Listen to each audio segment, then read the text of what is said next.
Good news সেই আলু চাষিদের জন্য যারা এখনও জমিতে আলু রেখে দিয়েছেন। সেই গুড নিউজটা হচ্ছে যে প্রত্যেকটা এলাকাতে কিন্তু ধীর গতিতে কোল্ড স্টোর খোলা হচ্ছে এবং আপনারা হয়তো যারা আলু চাষি রয়েছেন তারা অবশ্যই জানেন যে যখন থেকে কোল্ড স্টোর খোলা হয় তখন থেকে কিন্তু কিছুটা হলেও আলুর দাম বৃদ্ধি পায়। তো বর্তমানে আমাদের এলাকাতে কত করে যাচ্ছে এই যেগুলো স্টোরজাত করার জন্য আলু, সেগুলো দেখেন যে প্যাকেট করা হয়েছে এবং এগুলো কিন্তু নিয়ে যাওয়া হচ্ছে স্টোরে।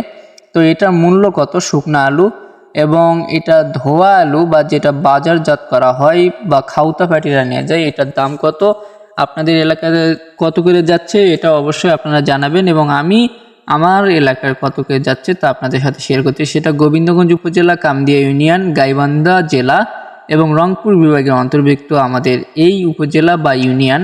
সেটা বর্তমান বাজার স্টিক জাতের আলু শুকনা যেটা, সেটা 500 টাকা, সর্বোচ্চ 550 টাকা সেটা শুকনা আলু।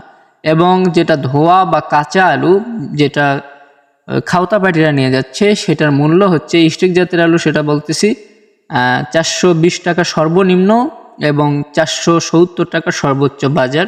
সেটা ধোয়া আলু যেটা স্টিক জাতের, ডায়মন্ড, স্টিক, মিউজিকা, 7, সানশাইন ইত্যাদি এই সকল আলুগুলো, সাদা জাতের আলুগুলো এই দামে যাচ্ছে। তবে শুকনো আলু যেটা 3 থেকে 4 দিন জমিতে ছেড়ে দেওয়া হয় সেই আলুর দামটি হচ্ছে সর্বোচ্চ 550 টাকা এবং সর্বনিম্ন বাজার 500 টাকা, এর নিচে নয়।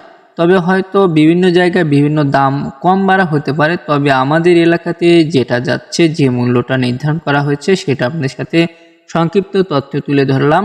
তো আশা করি আপনারা উপকৃত হবেন। আমাদের এলাকাতে যারা রয়েছেন, আমার ভিডিও যারা দেখেন, তারা হয়তো কিছুটা হলেও সন্তুষ্ট থাকবেন। তো ধন্যবাদ সবাইকে পুরো ভিডিওটা দেখার জন্য। পরবর্তী ভিডিও আরও আপডেট আসবে কোল্ড স্টোর এবং আলুর দাম সম্পর্কে, তো সবাই সাথে থাকবেন।